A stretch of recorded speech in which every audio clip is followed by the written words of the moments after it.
Yes! Yes, yes, yes!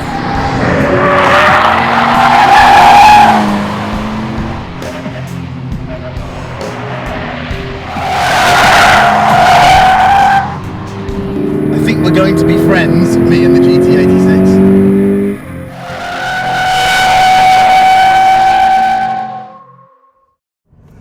And so that was Spain about 6 months ago on a flat track in what was a development car. Now I'm in Wales, I'm on British, good old-fashioned A and B roads, and I want to see whether the GT-86 actually lives up to the hype on the public highway.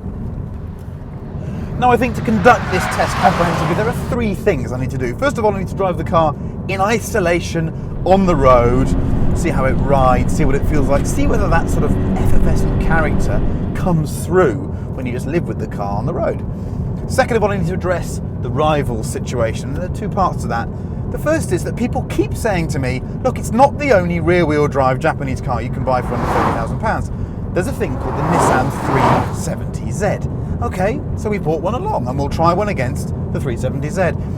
But there's another argument, isn't there? All you forum jockeys always say, think how much Cayman you could buy for just around 30 grand. So, in the interests of fair play and to keep those voices quiet, we brought a Cayman along too.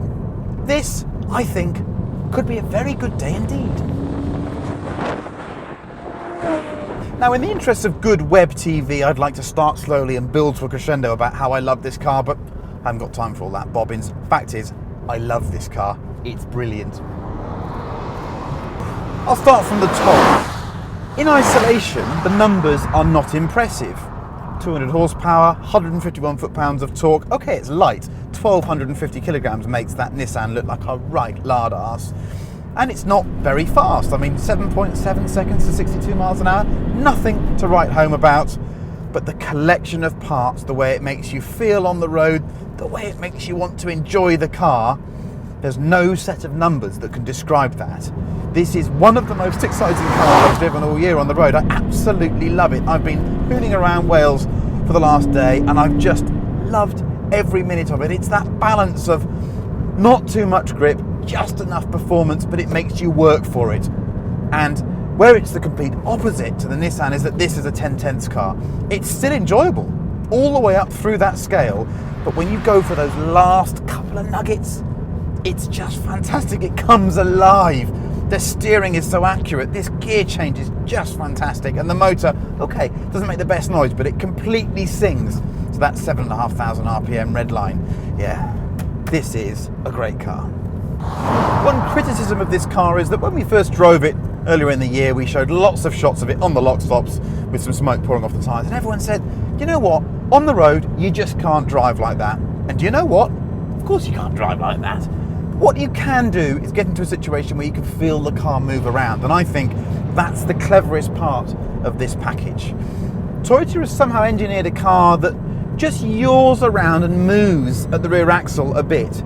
Not so much that you actually need to correct the car too much, but that suggestion, that message you get is quite short in the Cayman and in the Nissan, if you should do something about corrective lock or sort yourself out, is actually much longer in this. So you get to savour it. It says, do you know what, I'm just going to go sideways a bit here, but actually you don't really need to correct it a bit. It's happening in the rear suspension travel. Yes, if you want to go a bit harder, it will properly move around. But you just feel like you're steering the car from the back axle, and you don't worry about the lack of torque too much. When you want to rev it out, you just rev it out. There she goes. It's not a brilliant noise, but it's an exciting engine and it just does the job. It fits the chassis characteristics really well. But I come back to that feeling of yaw. Every time you go through a faster corner, it just moves around a little bit. There's a bit of slip at the back. And that is what makes us feel excited. And every time you come into the bowl of a corner or you hit the apex, you're tempted just to go, I know what, I'm just going to bash the throttle a little bit harder just to feel it move a little bit like that.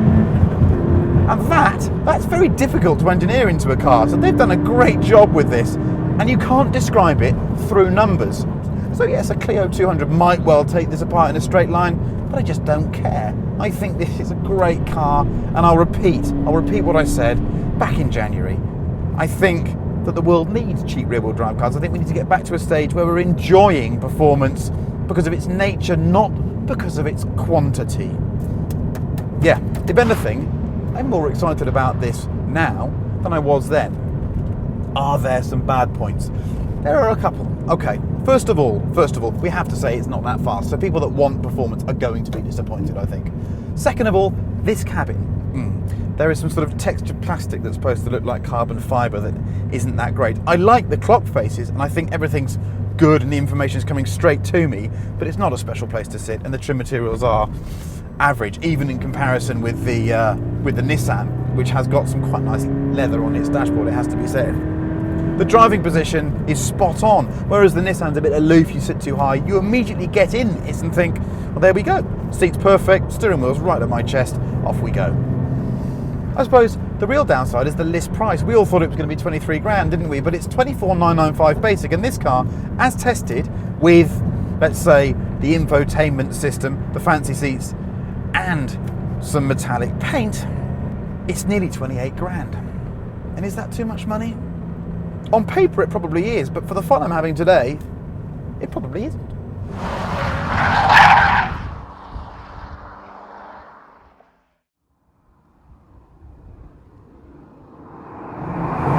The 370Z is the classic definition of the 8/10ths car. Drive it up to 8/10ths and it's really quite good fun. And you think to yourself, why would you want any more? And you also think, at 29 grand, it makes the new GT-86 look a bit expensive because it's got this great big powerful V6 in it. It looks very pretty, and the interior, frankly, makes the Toyotas look a bit cheap. But if you grab it by the scruff of the neck, something quite strange happens in this Nissan. It sort of falls to pieces. Now, some of you think I'm being a bit harsh here, but the reality is that when you start to really push this Nissan, funny things happen. For example, the gear change that feels quite sharp and quite easy when you're going along quite slowly and not trying suddenly becomes a bit obstructive and rubberized. It feels like it's all set in great big rubber mounts. The steering is inaccurate and doesn't really tell you what's going on, and the motor, it just gets wheezy above 5,000 RPM. Okay, it thrashes the Toyota's outputs. It's got 328 horsepower and it's got 267 foot-pounds of torque, but this car weighs 1,525 kilograms. It's a big old lump, and it just feels inaccurate and not that much fun. It doesn't make much of a good noise. Do you know what I'm getting at? You buy a coupe to be involved. And even though this serves up greater quantities of performance, I'm not sure they're very nice. So what we have here is a great big plate of not very good food, whereas the Toyota is a smaller plate of much more expertly prepared flavours. There are some other subtle things going on here as well. I like the sort of pared back feel to this car. It's got cloth seats, and I do quite like the dashboard. However, I can't bring the steering wheel close enough to my chest. The seat feels a bit wrong relative to the pedals. The whole thing is not instinctive, and that's the word that you can apply to both the Porsche and the Toyota. They're instinctive sports cars. You get in them and you immediately think, yeah, this is right. And I don't quite in this car. Now, I haven't got a downer on this car, but I keep hearing people say, look, this new Toyota thing, this Scion, whatever you want to call it, it's not that great a value. It's only got a little four-cylinder engine. You can get a Z for the same money, but I'm driving them back to back today on the same roads. And I'll tell you what, I'm finding the little car much more exciting than this thing.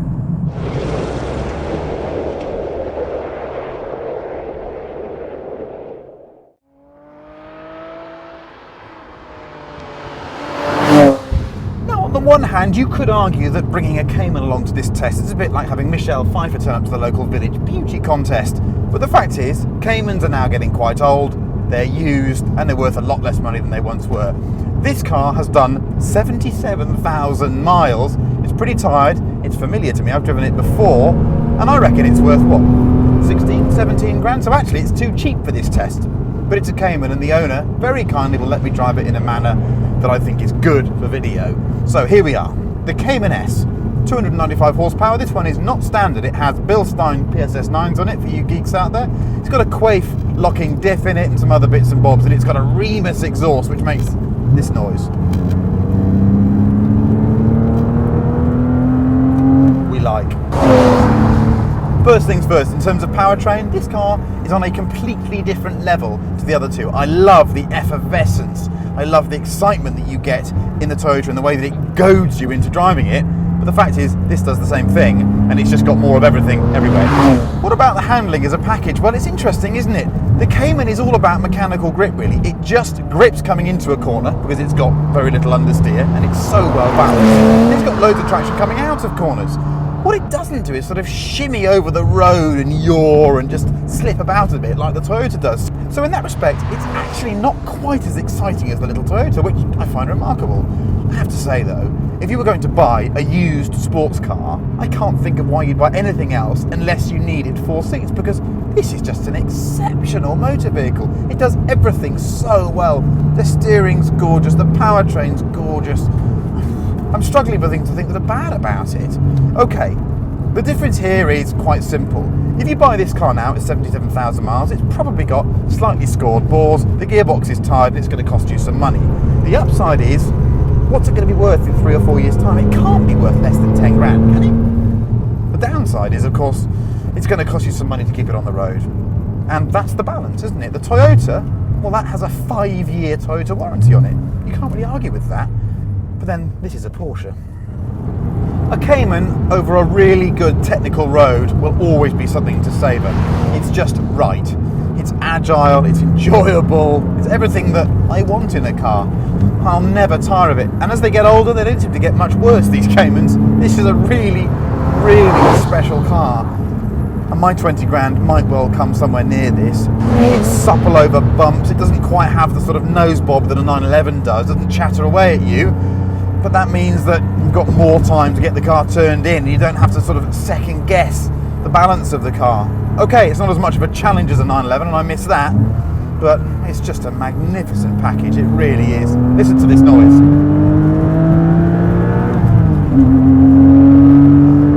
For less than 20 grand? That Toyota's going to have to be very special to match this. Very special.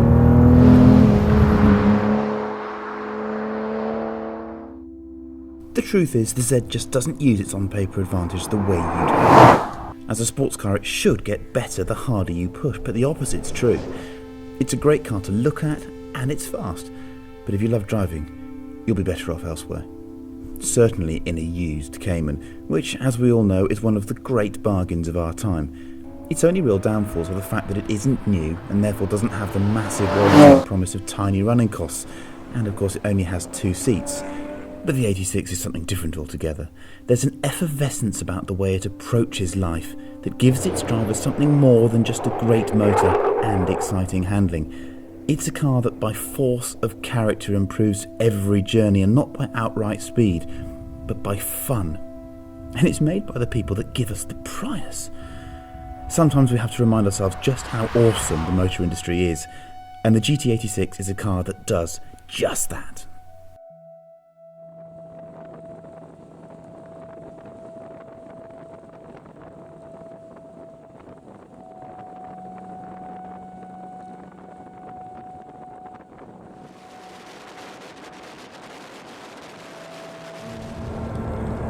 Which one of these will you have? This one. That's the test, boys. Neil has spoken.